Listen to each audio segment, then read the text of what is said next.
Example 9.5।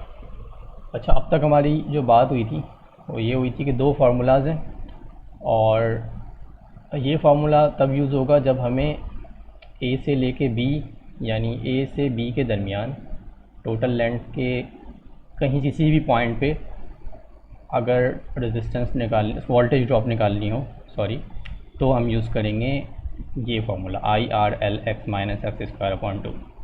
और अगर total length पे निकालना हो बिल्कुल एंड पॉइंट पे, बिल्कुल बी पे, तो कौन से यूज़ करेंगे IRL स्क्वायर अपॉन 2। ऐसे इसको डिटेल में मैंने एग्जाम्पल 9.1 में समझाया, अगर डिटेल में समझना है तो आप एग्जाम्पल 9.1 देख सकते हो।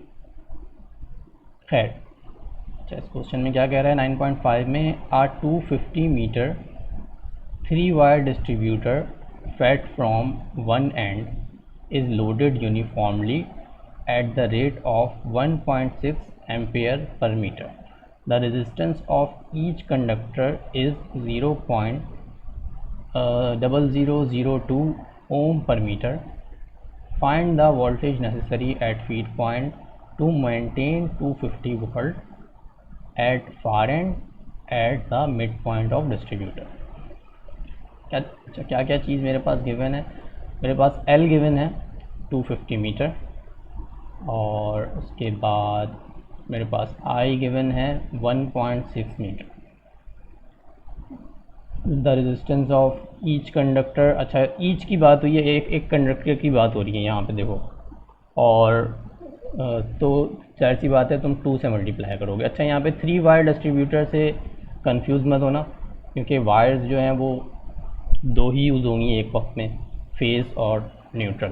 फेज़ जो है इनकमिंग पाथ के लिए, और न्यूट्रल जो है बैक पाथ के लिए, ठीक है। और कंडक्टर जो है वो ईच की बात हो रही है, तो 2 से मल्टीप्लाई करोगे तुम, जब रेजिस्टेंस निकालोगे वो बाद में हम देख लेंगे, तो 0.0002 ओम पर मीटर। क्या पूछ क्या रहा है? मुझसे ये पूछ रहा है कि मैं फीड पॉइंट पे क्या वोल्टेज रखूं, यानी पॉइंट ए पे क्या वोल्टेज रखूं कि मैं मेंटेन कर पाऊँ 250 वोल्ट, मेंटेन कर पाऊँ 250 वोल्ट।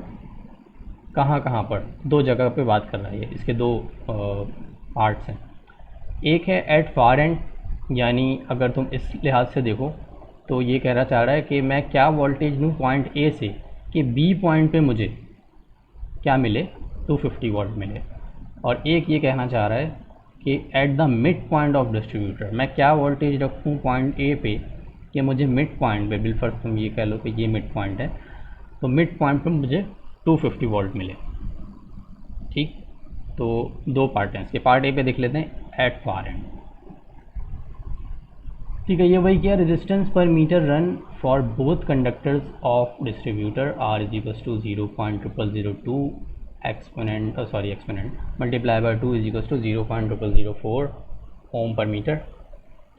लेंथ आ गई हमारे पास 250 मीटर। अच्छा,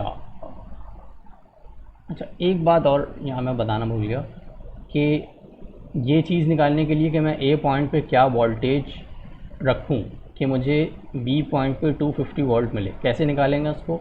बी पॉइंट का वोल्टेज मुझे पता है 250, और मैं वोल्टेज ड्रॉप निकाल लूँगा ए से लेके बी तक का, ठीक है। फिर उसे प्लस कर देंगे 250 के साथ, जो भी वोल्टेज ड्रॉप आएगा सेक्शन ए से बी का, उसको इसके साथ 250 के साथ प्लस कर दूंगा, तो मुझे मेरे पास पॉइंट ए का वोल्टेज आ जाएगा। ठीक है, अब देखो यहाँ पर 250 प्लस किया, जो मैंने अभी बात बताई थी, और जो फार्मूला लगाया वो IRL स्क्वायर अपॉन 2 वाला। ये फार्मूला क्यों यूज़ किया? क्योंकि ये एक बात कर रहा है एट फार एंड की। देखो, एट फार एंड यानी बी पॉइंट पे निकालना है, बिल्कुल एंड पॉइंट पे, और जब तुम एंड पॉइंट पे निकालोगे तो जो x है वो L के बराबर हो जाएगा, ठीक है। और बस ये याद रख लो कि एंड पॉइंट पे अगर निकालना है तो ये वाला फार्मूला यूज़ करेंगे। तो मैंने ये वाला फार्मूला यूज़ किया, I की वैल्यू मुझे पता है, R की वैल्यू मुझे पता है, ठीक है, डिवाइडेड बाय 2, और L भी मुझे पता है, उसके ऊपर फार्मूले में स्क्वायर है। सिंपली उसको सॉल्व कर लिया तो 270 वोल्ट आ गया, यानी पॉइंट ए से मैं 270 वोल्ट फीड करूँगा तो मुझे एंड पॉइंट पे 250 वोल्ट मिलेगा, मैं 250 वोल्ट मेंटेन कर पाऊँगा। पार्ट बी में गास ने कहा था मिड पॉइंट पे, तो मिड पॉइंट के लिए मुझे ज़ाहिर सी बात है सबसे पहले एक्स चाहिए होगा। तो अगर जो टोटल लेंथ है उसके ऊपर एक्स जो है 250 है, तो मिड पॉइंट पे कितना होगा 250 divided by 2 which is 125 meter. यहाँ इसने डायरेक्ट लिख दिया x is equals to 125 meter. और क्योंकि मुझे ए से लेके बी के दरमियान में कहीं पे भी वोल्टेज ड्रॉप चाहिए, तो फॉर्मूला जो है वो ये वाला यूज़ होगा, I R bracket L x minus x square upon 250 के साथ इसको भी प्लस करेंगे, 250 मैंने लिख दिया और आई की वैल्यू बाकी मुझे पता है वो लिख दी, और उसको सॉल्व करोगे तो 265 वोल्ट आएंगे।